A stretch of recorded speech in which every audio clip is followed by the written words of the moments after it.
So, little beaver, or is it Daisy Cocket? I can't keep your identity straight. Were the elders surprised to see you here now, and in the company of some who have warred on our people? I have offered my blood in the past, and I have offered my hand in friendship. The war was a mistake started by a lie against me and my men.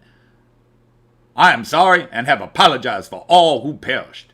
Can we not now learn to forgive after all these years? And yet you and your kind walk freely upon many lands that once were ours and that of other peoples, taking and building and growing, while we must walk on limited lands, growing smaller and smaller, taking as yours once was ours.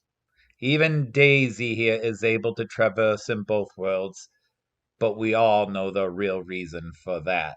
Crazy Hawk, I am as much Cleveland as you. Do not claim I am not of the people. You may have lived with us and learned our ways, but you are not one of us. I am Little Beaver, daughter of Hand on Heart, chief of this tribe until your father shot him by mistake and blamed it on the white man. It is true that Hand on Heart raised you, but you were not his. Your blood is white, as is your skin. My blood is red, like yours. All human blood is red. It's at least one thing we all have in common. Ah, but then that is all we have in common.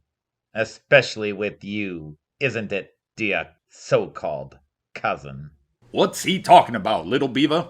Hand on Heart found me as an infant. He was hunting and found our wagon and tent. My parents were pioneers and caught sickness and died. He found me and took me as his own daughter, as his wife and son had died that same winter. Crazy Hawk has never let me forget that, though I have bled red blood for this tribe. He calls it white. You know, she once believed her skin would actually change color and she would become like us. I remember when Hand on Heart told her the truth and how you cried, saying, "You mean I will stay this color forever?"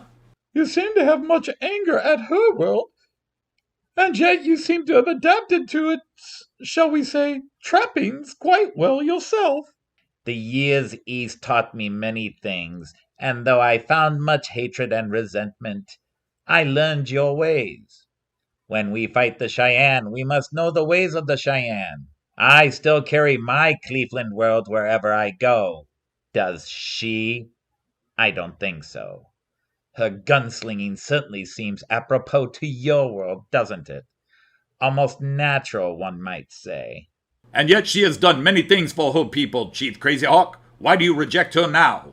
I neither accept or reject here. I merely speak truth. Don't mind him, Silas. He is bitter that I can ride a horse, hunt, and shoot bow and gun better than him. He's always dreamed he would be chief when the time came. Though my father was chief, he had no male heir. Still, he resented I was better. Ha! You were not better! Now, here I am, educated in their world, and a decorated brave leading our tribe. You, a criminal and a betrayer. One who sleeps with the enemy. Oh, all of this of family fighting, it's like when I was a younger child back in Sicily. Please, perhaps we should all just calm down and discuss how best to help your tribe now, Chief Crazy Hawk and all here. Yes, please? Yes, we must deal with this anthrax outbreak quickly. We can all help and perhaps bring some level of cooperation and trust between our peoples. I don't understand this hesitation. The tribe has decided we are not dealing with these men here. We have others offering us help.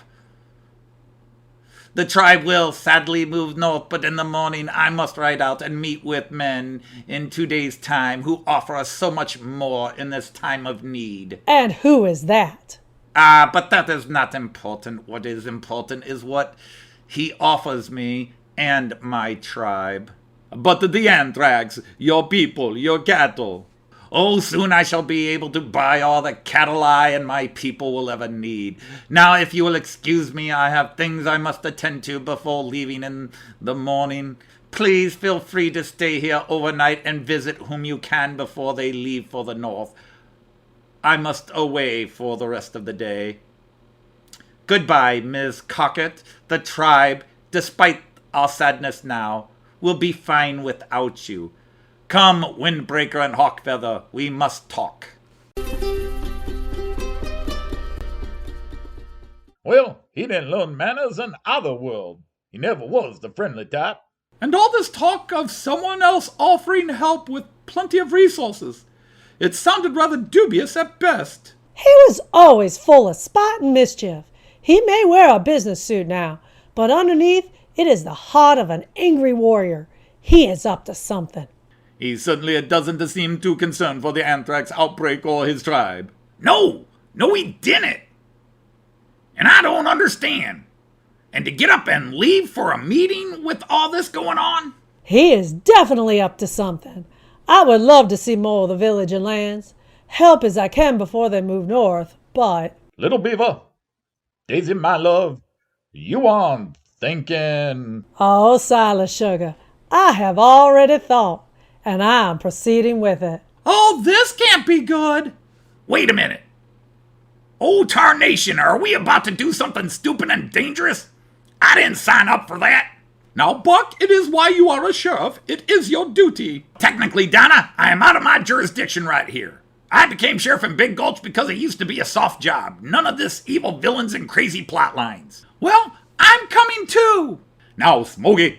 Don't you now Smokey me, Your Honor. No, Smokey. Smokey, we don't have time for a rant right now. And you will stay behind with these folks where it is safe for a change. Yeah, a little boy with a bunch of priests. What could go wrong with that? Just for once, do as you're told, lad. You are not needed. Ah, shucks!